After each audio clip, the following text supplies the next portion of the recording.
రాష్ట్రంలో రైతులనెత్తిన కాంగ్రెస్ సర్కార్ మరో పిడుగు వేసింది. ఇప్పటికే యూరియా కోసం అరిగోస పడుతున్న అన్నదాతలపై ధరల భారాన్ని మోపనున్నది. ప్రాథమిక వ్యవసాయ సహకార సంఘాలకు యూరియా సహా ఇతర ఎరువుల ఉచిత రవాణాను ప్రభుత్వం రద్దు చేసింది.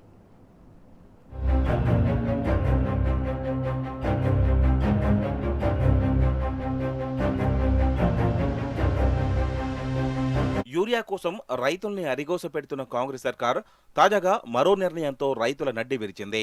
పిఎస్సిఎస్ సెంటర్లకు యూరియా ఉచిత రవాణాను రద్దు చేస్తూ వ్యవసాయ శాఖ కార్యదర్శి ఈ నెల 8న ఉత్తర్వులు జారీ చేశారు. ఇవి తాజాగా వెలుగులోకి వచ్చాయి. దీంతో అదనపు భారంతో పాటు యూరియా లభించడం మరింత కష్టతరం కానుందని రైతులు అభిప్రాయపడుతున్నారు.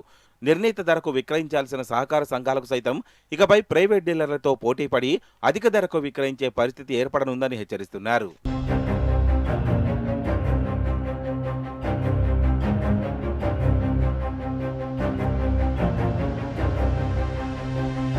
రాష్ట్రంలో యూరియాతో పాటు ఇతర ఎరువుల పంపిణీకి మార్క్ఫెడ్ నోడల్ ఏజెన్సీగా ఉంది. రైతులకు సకాలంలో యూరియా అందడంతో పాటు నిర్ణయించిన ధరకు లభించేలా మార్క్ఫెడ్ నుంచి పిఎస్సిఎస్లు, డిసిఎంఎస్లు, ఏఆర్ఎస్కేలకు ఉచితంగా ఎరువులను సరఫరా చేసేదే. అయితే కాంగ్రెస్ ప్రభుత్వం అధికారంలోకి వచ్చిన తర్వాత డిసిఎంఎస్లు, ఏఆర్ఎస్కేలకు ఉచితంగా రవాణా సదుపాయాన్ని రద్దు చేసింది.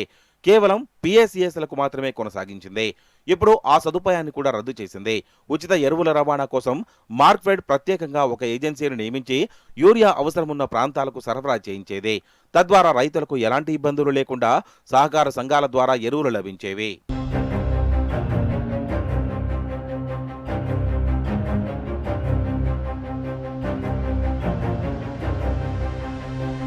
ఉచిత ఎరువుల రవాణా కోసం ప్రభుత్వానికి ఏటా 150 కోట్ల వరకు ఖర్చవుతున్నట్లు అధికారులు చెబుతున్నారు.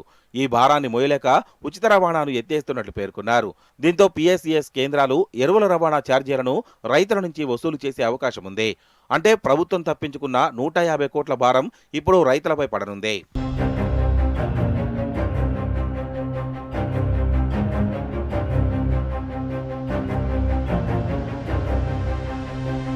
యూరియా బస్తాను సాధారణంగా 266 రూపాయలకు విక్రయించాలి.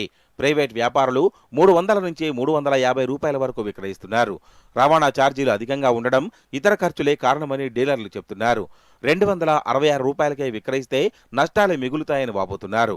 ఇప్పుడు ప్రభుత్వ నిర్ణయంతో ధరల మోత తప్పదని రైతులు ఆందోళన చెందుతున్నారు. మరోవైపు ఉచిత రవాణా రద్దుతో ఎరువుల విక్రయాల నుంచి పిఎస్సిఎస్లు తప్పుకునే ప్రమాదం ఉందని ఆందోళన వ్యక్తం చేస్తున్నారు.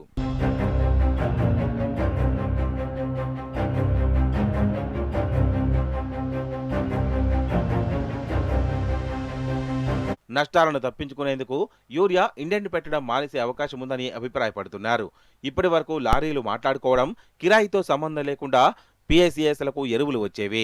కానీ ఇకపై కేంద్రాల నిర్వాహకులే లారీలను కిరాయికి తీసుకోవాల్సి ఉంటుంది. ప్రస్తుతం మార్క్ఫెడ్కు 22 రేక్ పాయింట్లున్నాయి. రైళ్ల ద్వారా వచ్చిన ఎరువులను రేక్ పాయింట్ల నుంచి గోదాముల్లోకి తరలిస్తారు. అక్కడి నుంచి పిఎస్సిఎస్ నిర్వాహకులు లారీలను మాట్లాడుకుని తీసుకెళ్లాల్సి ఉంటుంది. కాబట్టి నిర్వాహకులు లారీలను బుక్ చేయడం, యూరియా ఇండెంట్ పెట్టడం వంటివి మానేసే అవకాశం ఉందని విశ్లేషిస్తున్నారు. లారీల కొరత ఉంటే యజమానులు కిరాయి పెంచుతారని చెబుతున్నారు. కిరాయి పెరగడం, లారీలు దొరకని పరిస్థితిలో పిఎస్సిఎస్ నిర్వాహకులు ఇండెంట్ పెట్టరని, దీంతో ఆయా కేంద్రాల్లో ఎరువుల లభ్యత తగ్గి రైతులకు ఇబ్బందులు తప్పవని స్పష్టం చేస్తున్నారు. ఒకవేళ నష్టాలు మరీ ఎక్కువైతే ఎరువుల విక్రయాలే బంద్ చేసే ప్రమాదం ఉందన్నారు. ఇదే జరిగితే రైతులు ప్రైవేట్ డీలర్లను ఆశ్రయించక తప్పదు. కాబట్టి ప్రభుత్వం వెంటనే నిర్ణయాన్ని వెనక్కి తీసుకోవాలని డిమాండ్ చేస్తున్నారు.